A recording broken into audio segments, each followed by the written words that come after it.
travel all over the country just listening to speakers and taking a ton of classes. And I can honestly say that John is my favorite orator just to listen to. I don't care what he's talking about. So, regardless of what his speech is, which is always a learning experience, we always come back and I'm like, hey, remember 2 years ago when we had this talk? This is what came from it. What I've never missed one of his speeches that I know of since I started coming to these. Even when I'm not on site, I always make it back on site. But he's got a natural cadence and a natural ebb and flow. Every speech he's ever given, I've been able to follow the hero's journey through. So I appreciate you coming to these and donating your time. We certainly know you don't need to, but you guys are in for a treat. Appreciate it, David. Thank you so much. I'm honored.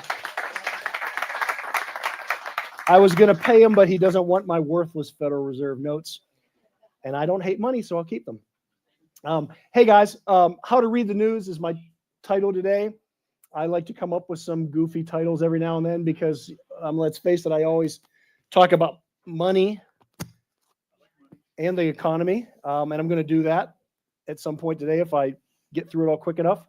But I want to focus on how to read the news because, you know, especially in our community that we see and know about a lot of propaganda, although you would think even after what we lived through the pandemic, more people would be switched on to it. They're obviously not. I wanted to kind of share with you my philosophy on it all, and we'll go through it. By the way, if you really want to hear about the economy and wealth and things, another title for this could be Ignore the News and Build Wealth. Okay, so watch for that. And then finally, I'm more optimistic than the regular prepper. A reason for that, we could title this Being Optimistic While the World Burns. So my talk today, you'll hear some parallels with many other speakers, especially with Alan, talked a couple days ago about the economy. I might even bring up Bretton Woods or something at some point. Alan and I are starting from the same point. We parallel in many ways. We sort of diverge in our outcomes, but for different reasons. Alan is a wonderful human being with a big heart. He wants to do what's best and save the world. I just want to make money. Okay? So that's where we depart. Who believes the news has become biased? Let me see a show of hands. Now I'm hearing back there from the back, it's always been biased. Let me tell you something. 1976, 78, 79, something like that. 1968, 69 in that range. I would go to my grandfather's. My Anthony knows about papas. I'd go to my papa's house. He had a little black and white TV. We would sit there. We would watch the evening news with Walter Cronkite. My grandfather would yell at the top of his lungs, "Bullshita," and he'd call Walter Cronkite a communist. Okay, so it's always been this way, guys. I'm telling you. That stuck with me. For a while, I thought my grandfather was just crazy and entertaining. But as I got older and grew up and I read things like, 1984, and I just started to expose myself more to these things, I found out that my grandfather knew more than I could have ever imagined. And I won't get into his whole story, but he was a very insightful, switched-on guy, and that's why he thought it was all bullshita. And so as I matured and became an adult and started working and investing in things and building my career, I knew the media was biased from day one, again, from the time I was a little kid. By the way, my grandfather did not believe that. I watched this with him when Apollo landed on the moon. He didn't believe it ever happened. I personally do. I mean, I believe it, but my grandfather, no way. He literally said bullshit as he watched it on our little black and white TV. But so I knew the media was biased, and my cynical nature said, well, let's follow the money, right? It's all about the money. And we know, and I don't know how long it's been true, and it's evolved over the years, but for the most part, there's always been a big six. There's always about 6 corporations that control close to 100% of the media. And those names come and go, and they change, and they conglomerate, and they spin and sell off. And in our more modern times, in the last 15 to 20 years, some of those have not been traditional corporations or media corporations. They become what we call big tech, right? The big tech has really become big media. So whether it's Alphabet, Google, or Meta, Facebook, and more Amazon coming in with streaming and their advertising, these are the people that control the media. And it is literally a collusion across multiple platforms and interest groups and institutions. It's not all about the corporations, it's the government, it's the education system, it's everything. And I believe it was all about the money. So I'd say follow the money. But then things didn't always make sense. And I'll just give you a couple examples. There's cases where these media companies, these corporations, which we know are all greedy and they want profit, but they do things that are not really in their best interests, right? I give you an example. Disney could make more money if they made better movies, right? They choose not to. They alienate probably 80% of their potential addressable market by a lot of the crap they put out, right? I mean, really, how many transgendered, whatever modifiers you want to put on that, are there that they would have the emphasis they do? They're not getting a return for the propaganda they put out, right? If they marketed to like Barbie dolls to like little girls that want to play with dolls, right, they'd sell more dolls, right? But they go on all these extremes. They do that with their movies. They do that with their products. So it's not all about the profit. So they got to ask it, if it's not about profit, what's it about? Same thing with Starbucks is another great example. Their CEO is, founder has come and gone as CEO multiple times, but they're famous for wanting to start dialogues and conversations, which are all one particular way, right? I mean, if they just shut their mouth, they'd sell a lot more coffee, right? They literally give up coffee sales to promote an agenda. So it's not all about the money. Jeff Bezos, Elon Musk are also examples of billionaires, just two that I could think of off the top of my head, that went out and have lost money buying media companies, right? X or Twitter in the case of Musk, and Washington Post in the case of Bezos. These are not money-making operations. So why do they do it? Well, if it's not about profit, what's it about? It's about control. It's about control more than anything. And I got the little army man soldier picture up there. If you're ever playing war as a little kid, if you ever served in the military, when your little invading force goes in, you always go and attack the radio station or the TV station or whatever first, right? Because you want to control that media. If you can control the media, you can control the narrative. And that's literally what it's all about. And again, it's not just corporations. It's not just the media. It's not just news. And it's not there to what they tell you. It's not there to inform you. It's not there to educate you. It's not there to entertain you. Because again, if it was, and if it was there for a profit motive, they'd do it a lot differently than the way they do. So it's the normal cast of characters. And, it's literally a revolving door of collusion.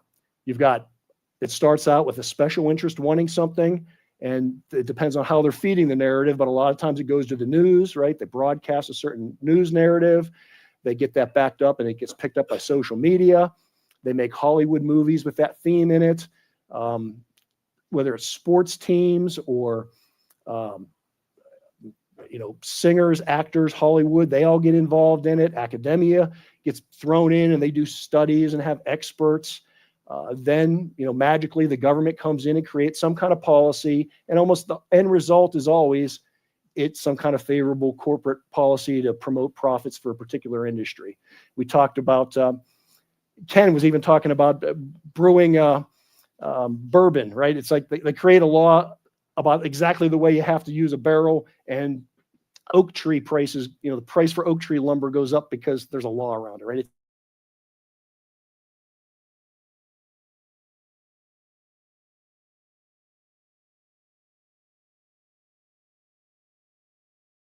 It occurred because of tax, whether it's Scotch or whether it's Kentucky bourbon, right? There was a law associated with it.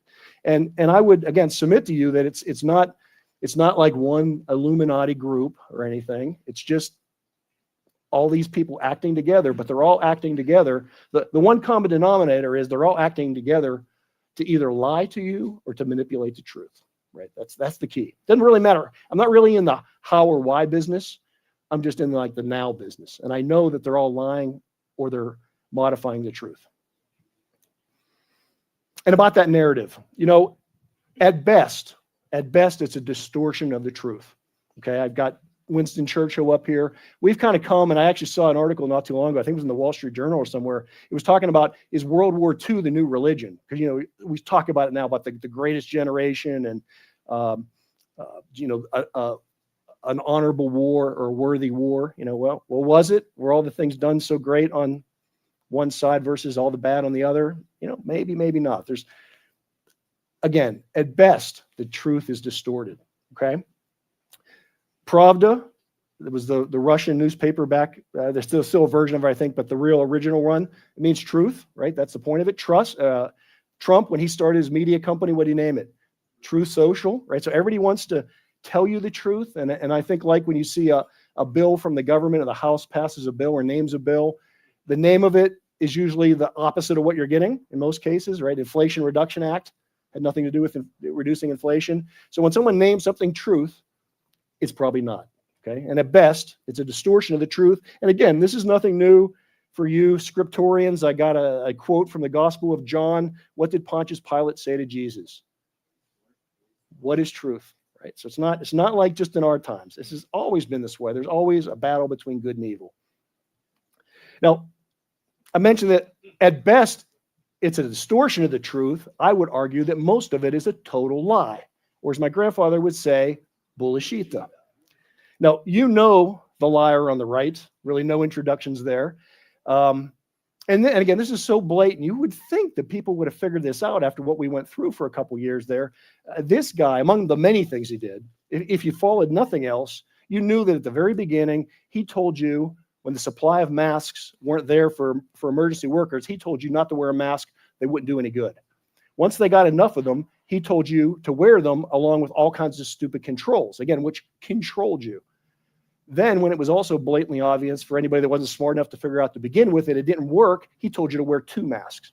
Really? The same guy did the same things, right? I mean, it's blatant. It's not like disguised. The younger guys may not know the guy on the left. Who recognizes him? Baghdad Bob. Baghdad Bob, for those of you who don't know, I think it was 2003, the invasion of Iraq. Baghdad Bob, literally, as the invasion, I mean, when the Marines are minutes of taking over the city, yeah, Baghdad Bob is on TV on CNN telling his people as well as the world that everything's fine, nothing to see here. You know, we're defending the mother country, right? Yeah. Total lie, right? Total. It lied as much as the other liar, right? Total lies. So keep that in mind, right? What they're telling you is either a fabrication, a distortion, or it's a total lie. Now, I'm going to even take this a step farther. Maybe they need to lie, okay? You guys may know him. Anybody know him? Jay Powell. He's the president of or chairman of the Federal Reserve. If Jerome Powell came out today and said, let me tell you guys, I'm going to tell you the truth. The economy is going to go to hell.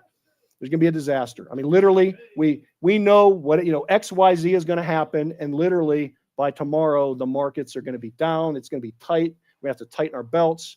If he came out with some bad news like that, even if he was lying, what would happen? Right? The markets would crash. Right? So it's almost like, and I'm not justifying what they do, but I'm almost telling you here that they have to lie.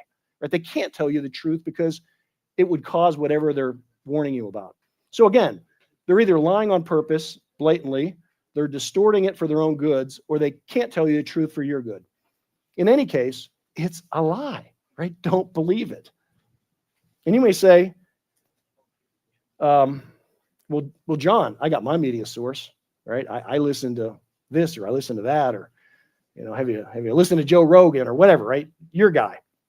Let me tell you, this is my opinion, but all media, one way or another, is either a total lie or a distortion of the truth, one way or the other. And you see the numbers I have up there. Everybody hates Congress, right? Congress approval ratings like 15%, but 48% of the people love their congressman, right? And that number's come down way. It used to be like 80% of people love their congressman. They hated Congress, but they loved their congressman. We're like that with our media sources. And so my challenge would be just be cynical across the board, okay? And just for controversy, because I like to stir things up, almost all of Bitcoin news originates from one of these two corporations, right? What's the quote? Prove me wrong or change my mind or whatever. Not that Bitcoin is not a good thing, but I'm just telling you, research it and you'll see a lot of flow comes from these guys, no differently than it would come from Wall Street Journal or Barron's or Reuters or somebody else on Wall Street, right? I mean, everybody has a narrative and a story to tell. They just do. Okay, doesn't mean they're all wrong. Doesn't mean they're all absolutely wrong. But don't wear blinders. Open your mind up. The sad part about the way this propaganda works is that most of it's self-imposed. Okay, you self-censor yourself. And a lot of it is like what I just talked about. You're not going to look at other media sources because you obviously know that CNN's a liar, or you obviously know that Fox News is a liar. Okay, but you'll believe what everything's on CNN, or you'll believe everything on Fox, vice versa. You're censoring yourself by doing that, right? Self-censoring, because again, neither one's probably telling the truth. The reason this often happens, I believe, is as Ken Berry talks about, like, a primal diet and things. I think a lot of this has to do with our evolutionary development. It's in our DNA to be socialized and to be innately curious. Okay, we thrive on new things, and so the media plays on that by looking at our socializing characteristics. Right, we have a herd mentality. Back in ancient days, caveman days, call it what you want. If you wanted to be accepted by your tribe, you had to be like the tribe, right? And the tribe had your back, right? There was a reason for that. You took care of each other. If you were an oddball or you went against the social norm, you were shunned. Okay, so you had to adapt. You had to be like everybody else. We have that desire, right? That's why they call it social media. They're trying to pull you into their version of the society. The other thing about it is that innate curiosity. We are curious people. That's one reason I have such an optimistic outlook on the economy, is because we're always coming up with new things, right? New technologies, new ideas. Think about the guy up there with the tiger, whatever that is. And this is where a negative bias comes in. If you're observing your background, if you have situational awareness, if you don't acknowledge or you miss the cues of opportunity, you're usually okay, right?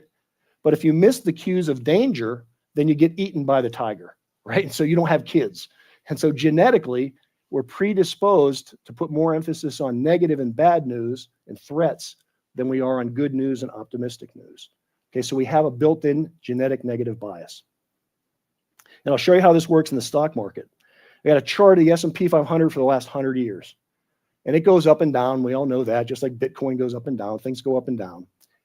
But you would be hard-pressed to find a long period of even like 6-month continuous pullbacks. I mean, almost every 6 months it's up. I don't know what the exact statistic is, but it's much more than random. That it's up much more of the time 6 months from now than it is down. But if you look at any investor survey, and I've got an example of it in those bar graphs up there, 62 or more % of investors, and these are supposed sophisticated investors, not just guys on the street, but 62% of active investors think that the market's going to be flat or down in the next 6 months. Yeah, and he's coming later. It almost never is, right? So around 37% of the people are only ever right, right? And it's that negative bias, right? It's how that works. We want to look for things that are going to hurt us so we don't get hurt. And likewise, that ends up hurting us.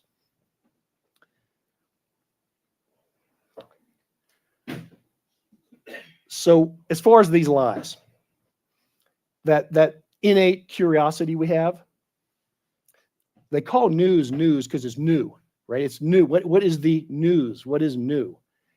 Again, in our DNA, we are always seeking out new things. We want to find that next thing. It's an obsession with us. We can't help ourselves. And so they're always promoting something that's new. One way to identify the lie is to ask yourself, is what I'm seeing, is it new?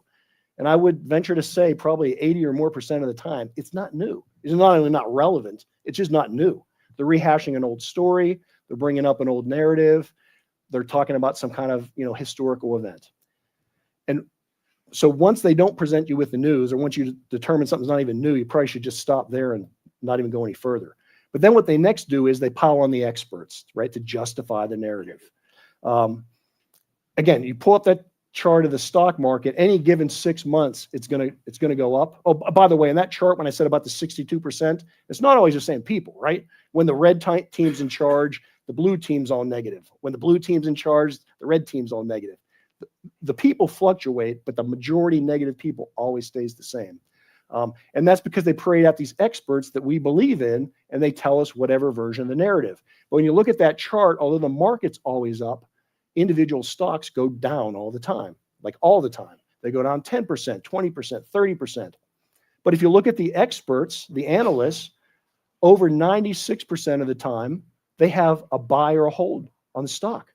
They almost never tell you the stock's going down when you can clearly see with your own eyes it is going down. The experts are wrong, right? Again, are they lying to you? Are they incompetent? It doesn't matter. They're just wrong. But they'll parade all kinds of reports and surveys. Again, historical comparisons. You're always seeing about how this is related to the stock crash in 1929, or this is related to the bull market of 1980. The things that have no comparison to today. They'll try and pull in that historical background with it.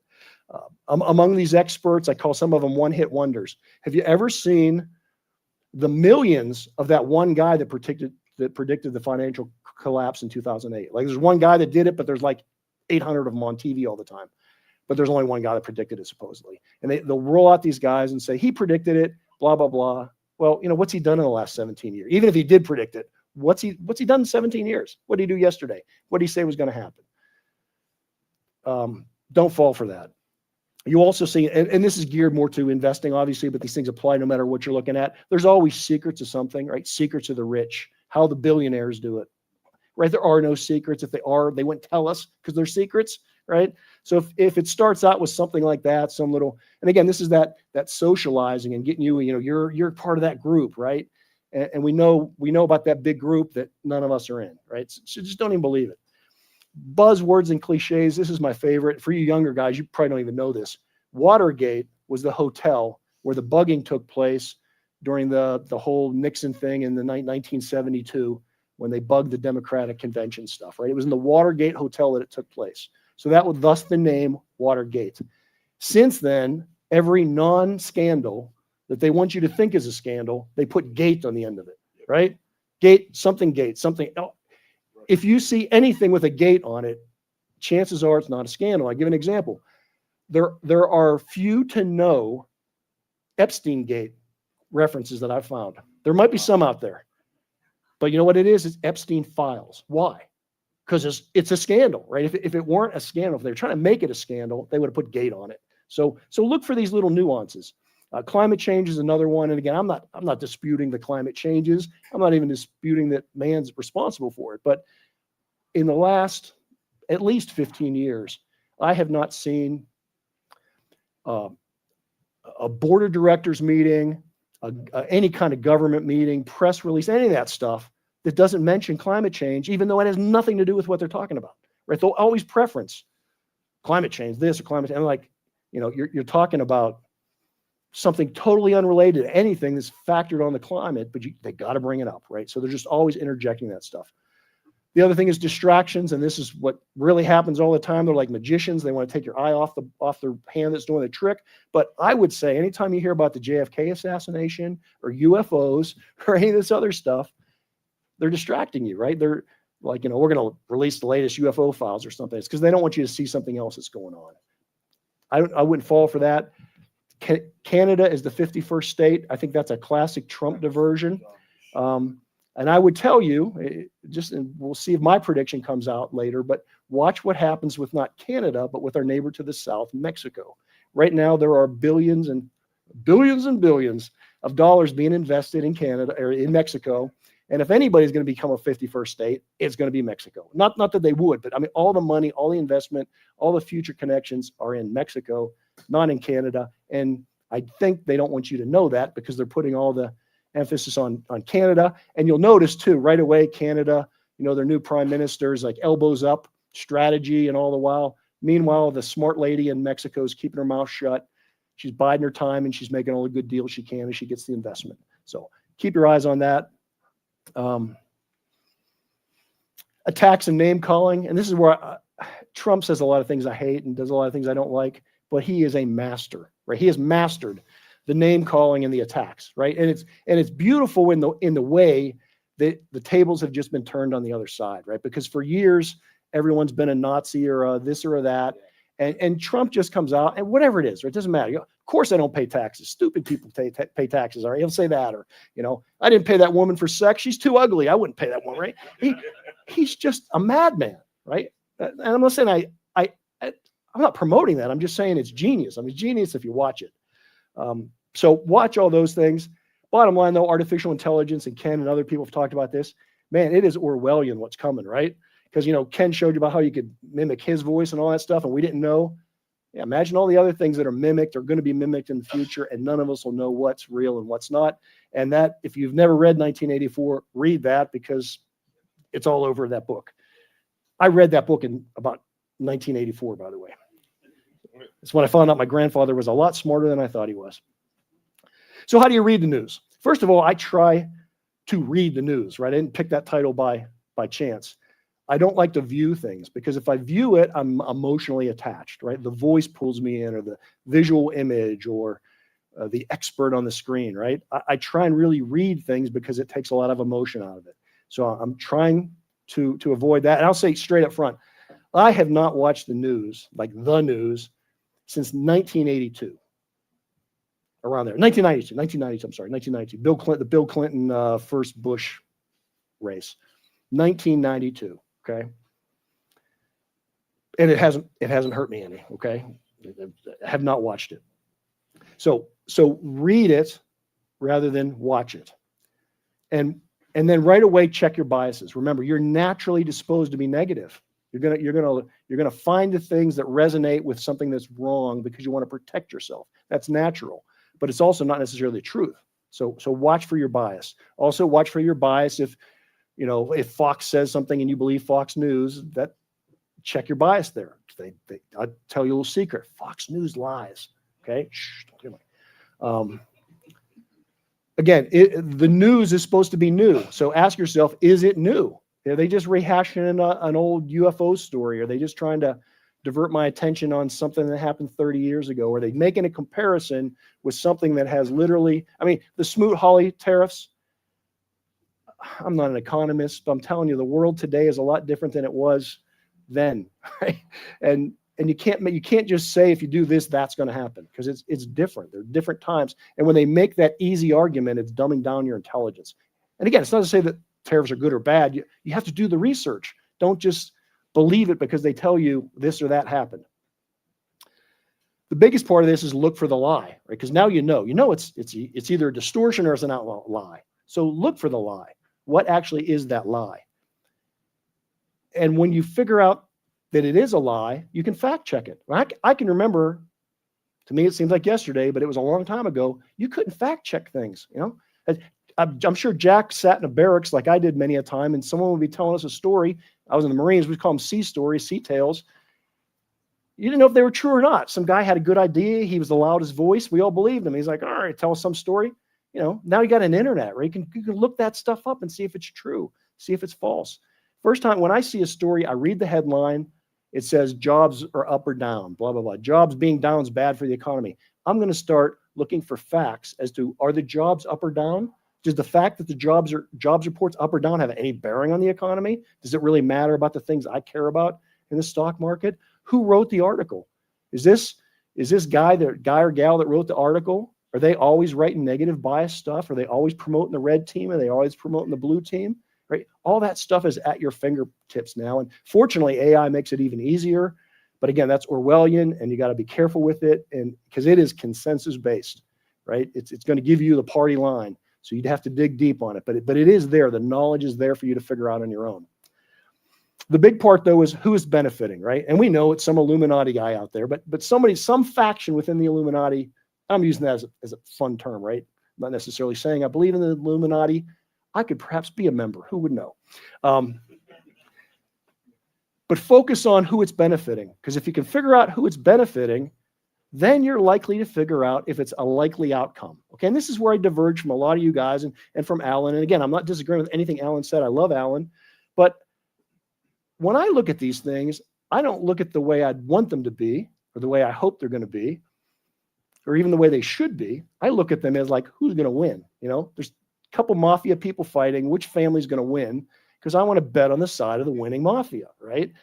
So if you can figure it out, if you're going to figure out what's likely to happen, even if you agree with it or disagree with it, even if it's bad for you, if it's a bad, if you were living in 1939 Germany and you were Jewish or a Mason or gay or any of the other things that they hated, if you were in that demographic, you may not want it to happen. You may not like it's going to happen. You may not even believe it's going to happen. But if you think it's likely to happen, you better get the heck out of the country, right? So do something about it. And you have that internet, you can start making some of these rational decisions, figure out if it's likely to happen, and if it is, how you can benefit or how you can reduce the pain. Woke. We couldn't talk about the media without talking about woke. As far as the woke virus, I don't buy the argument that it's a cultural war. I think it's a very effective tool to propagate a lie. Okay, think about it. And Jack talks about this all the time, of dumbing down the common denominator, just making people stupid, dumb and dumber. Wokeism is just taking the simplest part of the argument, right? So you think of our founding fathers. They discussed and wrote and argued and debated principles of freedom, principles of liberty. They studied the Greeks and the Romans and all the societies and histories that they had information of. What caused prosperity? What caused slavery? Right? And then they argued about it for years. Eventually, they came up with things that we know today, like the Second Amendment or property rights. Right? So these are not like simple concepts. It's really simple to say guns kill, right? Or it's really simple to say everybody should have free health care, or that guy's too rich, right? Or I want what she has. It's not fair that she has what she has. It's easy to say that.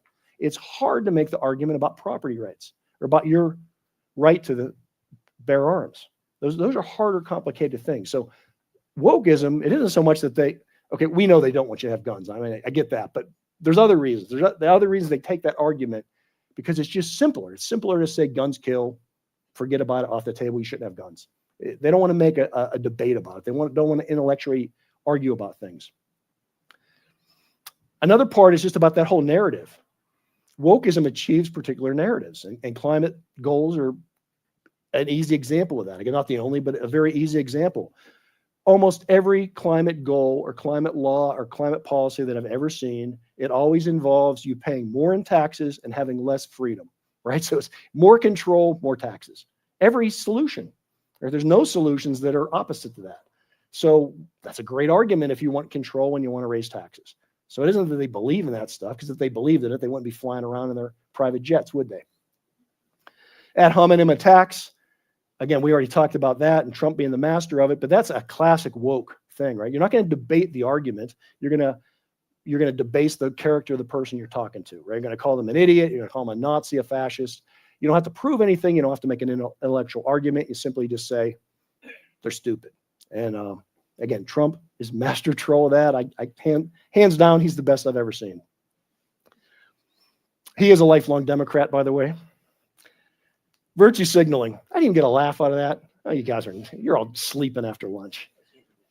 Wokeism is also all about virtue signaling, right? The guy's not going to say he's a greedy rich bastard, or he's going to say, I care about children, right? It's all about, I care about the environment. I care about clean water. He's a greedy rich bastard. Bottom line. It's not about any of these principles. They don't believe in them. We'll get more on how some of this is falling apart. How am I doing on time? Oh, I can talk and talk then. Okay, we're all worried about the mainstream media. I would encourage you to look more at the marketing media, okay? Mainstream media, definitely concerned, but look at it from the marketing media side of thing. I have an example up here from Motley Fool, which if you're an investor, you've probably seen their little things pop up all the time. They're on what I would call the second or third tier of journalism. You know, you have the Wall Street Journal, you have Barron's, you have... it's mainstream media, but in terms of financial media, Bloomberg, to a degree, they've gone off the reservation a lot. So there's some mainstream financial news, and then there's the second and third tiers. Motley Fool is definitely that second and third tier. They look like financial media. They look like financial advice. They are nothing more than marketing. It is a marketing brochure, okay?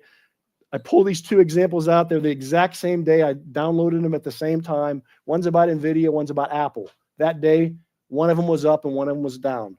They got a little story to catch your attention about why, I forget which one was which, but why is Apple up or why is NVIDIA down? That's the storyline, the hook, right? To bait you. When you click on this, or literally 10,000 other versions of this that day, because all they do is they screen the headlines to see what's up and down. And they've done this before artificial intelligence, but it's getting worse now. They create that narrative. They know that if you own that stock or you're interested in that stock, you're going to go look up, why is Apple up? Why is Nvidia down? So they know they've got the search engine thing there. And then that's about all you're going to read about your particular stock. They may be throwing a little fluff here and there, but once you click into it, and these two articles side by side, I pulled out the key points. They're going to divert you right away. They're almost not going to talk about Apple or Nvidia. They're going to instead suggest their 10 best stocks, right? Not what you are interested in, but their 10 stuff that they want to sell you a newsletter, or maybe they're selling you this stock, depending upon who the marketing person is coming through. The other thing, and there's a couple references here to $1,000. Where to invest $1,000 now? Who listens to my podcast? Okay, what do you know about $1,000 investment? Right? It's my number. It's for savings, right? But it is my number one dumbest listener question. Right? You don't invest $1,000, but investing $1,000 appears at least 2 or 3 times in every one of these articles. And again, the 10 best stocks to buy right now. Like right now, not tomorrow, but right now. They're trying to appeal to that sense of urgency for you. Now they're going to say things like, and I love this. Their stock advice has risen, and this is right out of the article. Both the articles say the same thing. It's 1,072% accuracy rate of returns. They've gotten specifically average return rate 1,072%. Let me tell you something. If they were getting a 1,000% rate of return consistently on their advice, they wouldn't be wasting their time writing articles and paying to have them advertised to you, right? Because they'd take, if they took $100,000 today, and at that rate of return, within 3 years, they'd have more money than even in the world, right? Because of the compounding interest. It's physically impossible. What bothers me about that more is if I said anything close to that, I would get a fine, my license removed, and maybe go to jail. These guys are prominent. These guys are all over NPR, right? For 40 years. They are lying, out and out liars. I would go to jail. Just think about that. Like, why? Why does that take place? Bottom line, I have not watched the news since 1992, and multiple people talked about this. I think Joel mentioned it the most yesterday about your brain and how many thoughts you can have at one time, right? You can really only have one thought in your brain at a time, and your brain is fertile. It's like a field out here, right? If you don't plant anything out there, weeds and stuff are going to grow, but you can cultivate it. You can put in row crops and put in pesticides and use all kinds of bad things on it, put poison on it, or you can plant it on permaculture principles. Whatever you do, it's going to grow in your mind, just like that field out there. Some's going to grow better than others, but it will grow because your brain is fertile in it. And if you don't put anything in there, something will come up. So pick that one thing that you're going to focus on this second and make it good, right? Make it don't plant row crops. Don't plant even annuals, right? Plant perennials. Put good, solid things in your mind. And when you're done with that thought, go on to another good one and another good one. And I can promise you, I can't make any money. I can't guarantee I can make you money. I can guarantee this. If you put good thoughts, good productive thoughts in your mind for 5 years, whether it's a hobby or learning a skill or developing your career, if you do that every day for 5 years, you will surpass your wildest imaginations about being an expert in that particular field.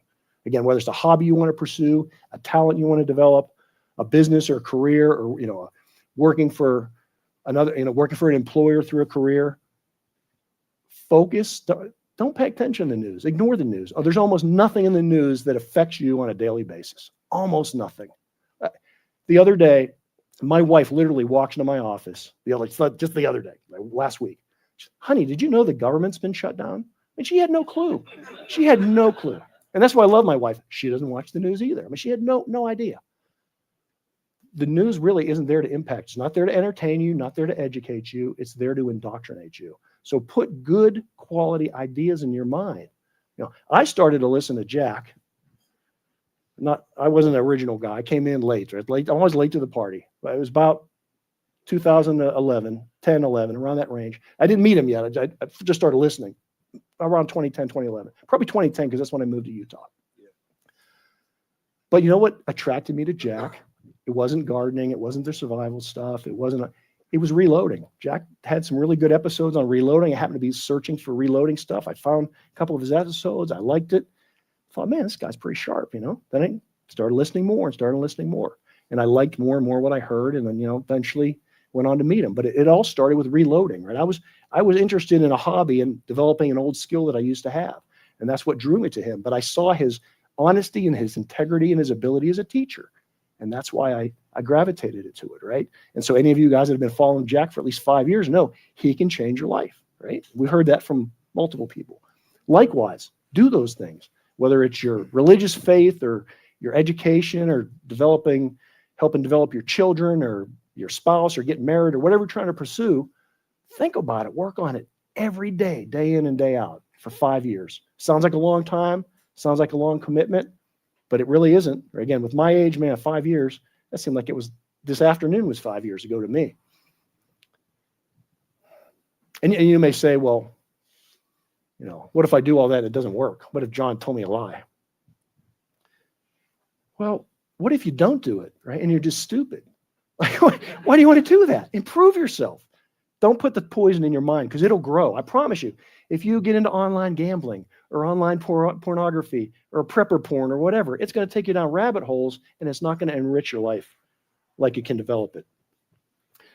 Okay, as far as my prognostication, you guys want to hear about my economic thoughts. And again, these are only just my opinions. 2026 midterm election. I think that's the biggest thing that's going to happen next year. Again, of all the news, the only thing I think is going to matter out of the news is the midterm. We're not going to know how it all turns out until about a year from today. So you know what? Ignore everything until about a year from today and just wake up and see what happens. But I'm cynically optimistic that it may not be as bad as normally happens. Normally the party in power loses a lot of seats during the midterms. Could happen. I don't know if it will or won't. I'm a little optimistic that it may not happen, even though you're definitely going to be hammered every day that everyone's defecting and the mayor of New York is communist or socialist or whatever. You're going to hear all this bad news. Ignore it all. Here's my thought process. The blue team, let's call them the blue team, they're obviously going to put up the hardest opposition of their life, right? If you think they've done things in past elections, they're going to blow it out this upcoming year. There's going to be all kinds of civil disobedience, I think, because that's their normal playbook. And I'm sure, innocent children will be killed or somehow something will tie back to the wicked police or ICE or somebody, and so it'll all be mostly peaceful protesters or someone will get killed. But, and all that's going to happen, I'm totally aware of all that. But I think their coalition has a lot of weakness. And I'll just give you a couple examples. The tech bros, right? I mean, we've seen the Musks come over and the Peter Thiels and those guys, and those are obvious. But almost all of tech has shifted drastically. And it's not unusual that it should, again, because it's their best interests. You go back 50 years ago, all of tech was to the right? They all came out of the defense industry. All those players, Raytheon, Hewlett-Packard, all those guys were extreme patriots from the defense side of things. And it just shifted because their interests shifted. But I think they're shifting back to the right. And again, it's obvious with the people like Musk, but not so obvious with Jeff Bezos. He never came out and endorsed Trump, but he also refused to have the Washington Times endorse Kamala Harris. So, or Washington, did I say the Washington Post? No, Washington Post. He didn't allow the Washington Post to endorse her. So some of it's subtle, but they are definitely, and if you watch where the money's flowing, they are definitely moving to the right. So that's a weakness on the left because they've had that advantage for a good 25 years. Finance. I'll tell you, I've been listening to Jamie Dimon. He's the CEO of JP Morgan, which is the largest bank in the world. Jamie Dimon, some of the stuff comes out of his mouth sounds like it's a quote from Ronald Reagan. He's literally reading Reagan biographies to come up with the stuff he's saying. Finance is definitely moving over. And again, traditionally, for many, many decades now, been on the left side. They're moving over. As far as the woke stuff, I mentioned, I think that overall coalition is breaking. I don't have time to go into it. Look what happened to Germany, what I call the Merkel mistake.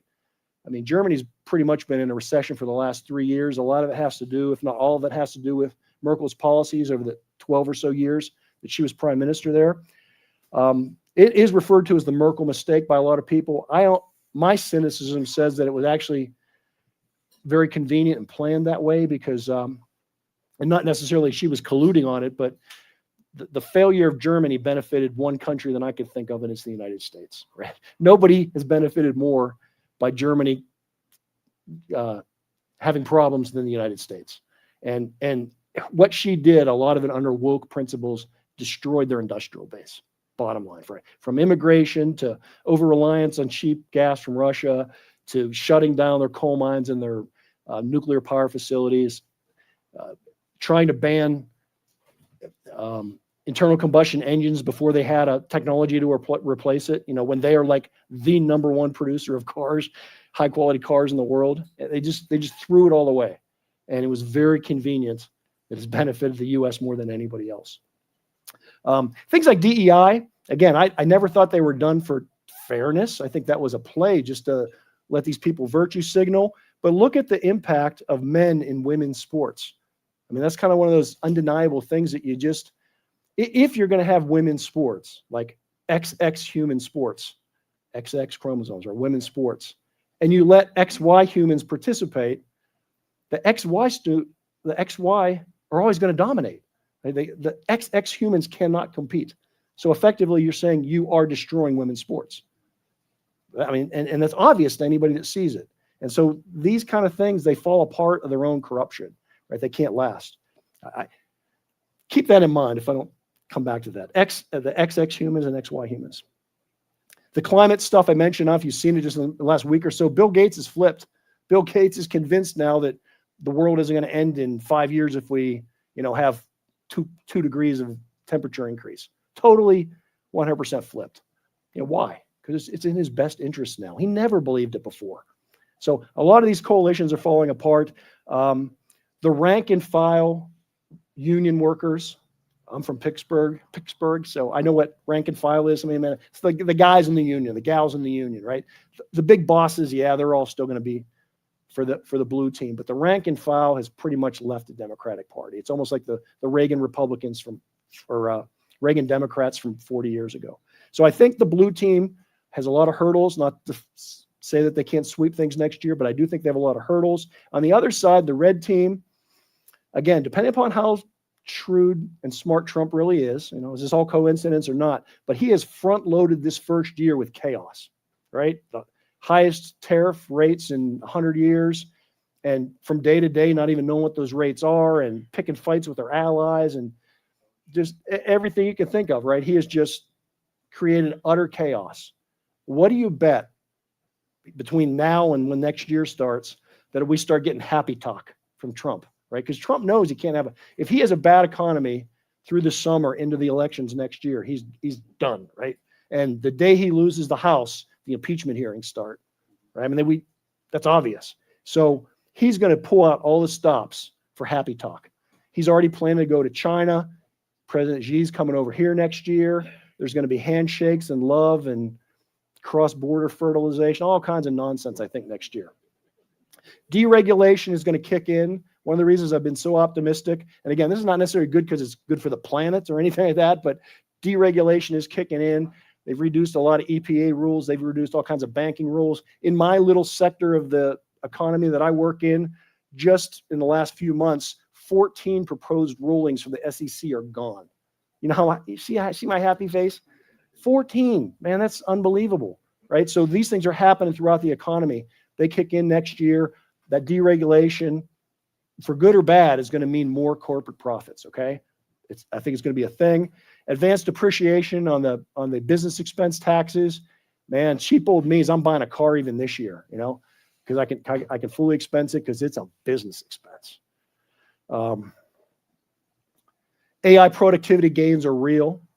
We're going to see that to a degree or another. When you see the bad news about all the job layoffs, That is bad news. And like Reagan said, you know, you lose your job, your neighbor loses his job, it's a recession. You lose your job, it's a depression, right? So when someone loses their job, it's a bad thing. But you know, when someone loses their job, it's almost always a good thing for corporate profits. So again, keep that in mind. If you're an investor, you don't care about Main Street economy so much as you care about whatever you're invested in. And I think all these things are going to benefit the corporations, which will help potentially Trump keep the red party in for next year. The also thing that's undeniable, and David and others of I have been curious about the numbers because they're too big to believe, but industrial developments, whether you're looking at just data centers or whether you're looking at physical rehab of what's existing or new plants, you know, factories that build things that work, right? Not just power generation or not just office buildings, but things that actually factories that really make things. If you look at the forecasted spending on those things, again, we're talking in the hundreds of billions, right? It's crazy off the chart numbers, and we don't really believe they're that high, but they're going to be historically high, and it's happening, right? I mean, the money's committed, so something is going to happen. It's good for the economy. Lower gas prices, as much as you hear all the complaining about tariffs, and I know tariffs are a tax. I don't argue that. They're consumer tax. They do hurt the economy, but at the same time, $60 oil, when it's been averaging for the last 3 or 4 years at 75 or more, I mean, it's a major reduction. The impact on tariffs is like a fraction of 11% of the economy. Everything in the economy runs off of oil. So I think all these things are going to help the red team next year. AI bubble and valuations being too high, that's a big worry everybody has about the stock market. I'm concerned too.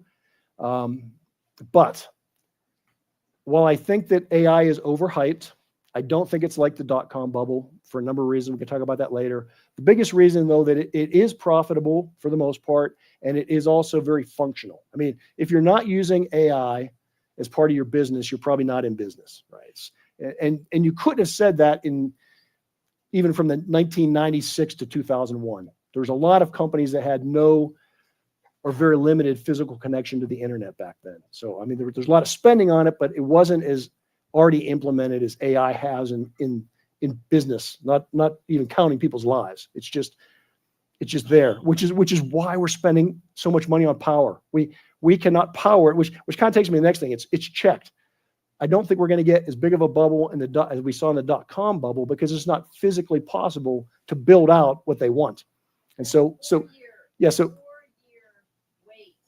If you put in a 500 megawatt substation right now, it's 4 years wait time for the equipment. right. So You're not even building it. So in spite of all the hype, right, even if it's real, it's checked by reality. So I think there's a natural market force there.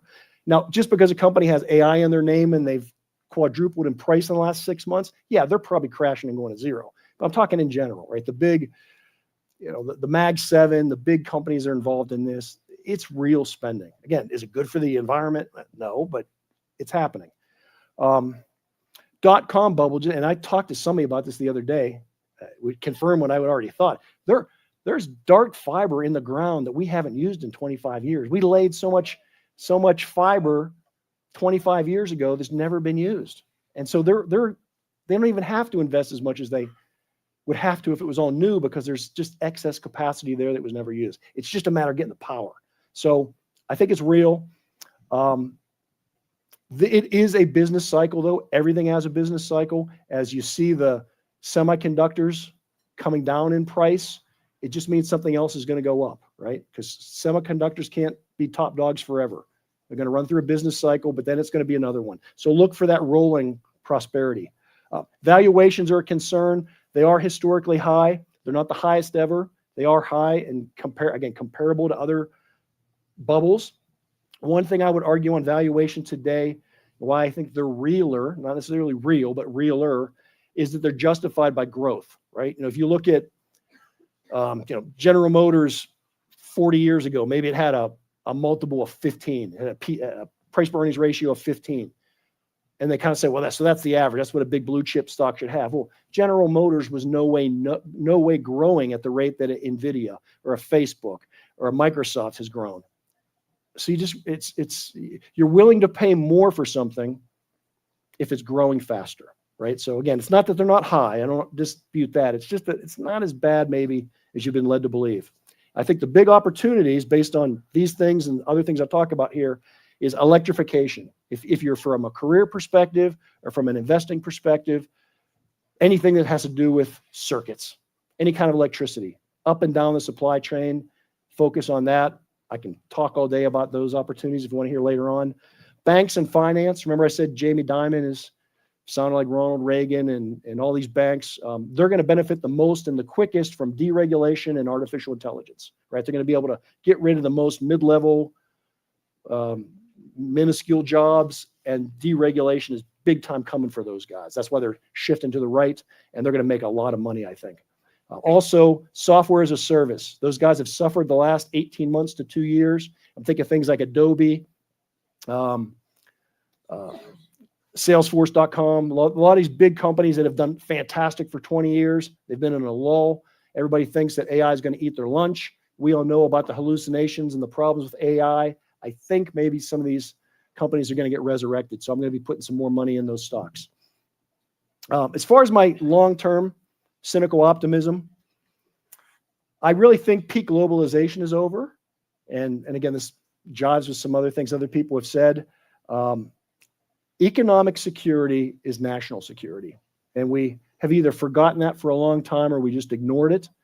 And because of that, because post-World War II, and this gets into what Alan was talking about the other day about Bretton Woods and other agreements that have been made, the Marshall Plan after World War II, we had, once we defeated the Germans, America was the only economy standing, right? We literally, I don't know what the statistic is off the top of my head, but something like 80% of the entire gold content in the world was in America after World War II.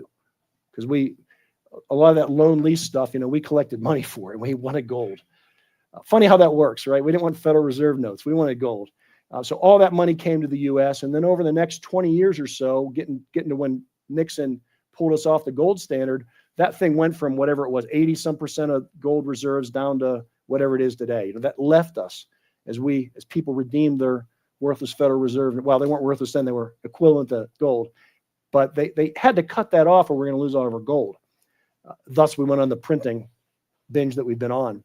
But as part of that, what we did was we sacrificed our economy because we were literally the factory of the world. The way China is today, we were more so then. We were the factory of the world following post-World War II because no one was left. There was no one there. We were the tallest midget, right? And the way we built a coalition against the Soviet Union was to make friends with people. So we offered them things like the Marshall Plan, other things where we built up their economy, and we, more importantly, gave them access to our economy, because just like all this gold reserve we had a huge economy to spare. We were willing to sacrifice it, and we didn't do it because we were nice guys. We didn't do it because we wanted to promote democracy.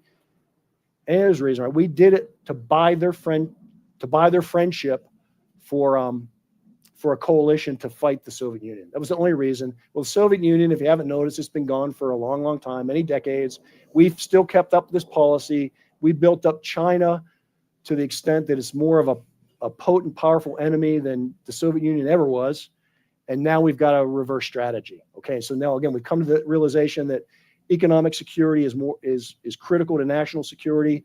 And we have things like industrial policy, which you may hear tariffs don't work, do work, they raise cost on Americans, blah, blah, blah. Bottom line is tariffs are there to weaken China. That's the result, to slow down and weaken China's economy. And even if they don't have a big impact there, they're at least intended to do that. That's the purpose. We're going to see, so keep that in mind. We're going to see higher prices. I would argue not hyperinflation. This gets back again to our community. We get so focused on the dollar going to zero and all that. I don't think it's going to zero, but it's definitely going to lose value. But it isn't going to be hyperinflation. There will be massive price increases, I think, over the years. But here's the comparison. It's not necessarily because of worse fiscal policy or monetary policy. It's going to be because this globalization is dead. China has exported their cheap products to us for the last 30, 40 years. That can't continue. It's not sustainable. Even if we don't make things here, making them with our allies are going to cost more for a variety of reasons. And so prices are going to go up. I would argue that's not a bad thing. I would also argue It's not inflation. And I'll compare it this way. If I bought this backpack down here I have from John Willis versus if I bought it from Walmart, the price is going to be like 100 times difference, right? But it's not inflation because the one that John Willis makes is going to last 100 years, and the one that Walmart makes is going to last like 3 months, right? So we're going to get, I think, better quality, more reliable, safer products, but we are going to pay more for them. Bottom line, don't bet against the USA.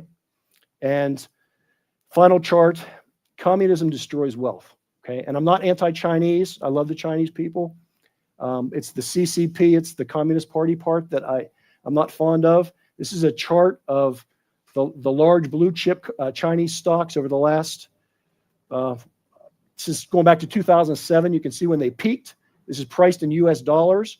They're less than half of what they were in 2007, even though it's kind of at record highs in their terms. If you price them in our currency, they're not. And keep in mind, this is in currency. It's not inflation adjusted. So to lose more than half of what you had 17 years ago and then add on the fact of how it's depreciated because of inflation, their economy is really in the toilet.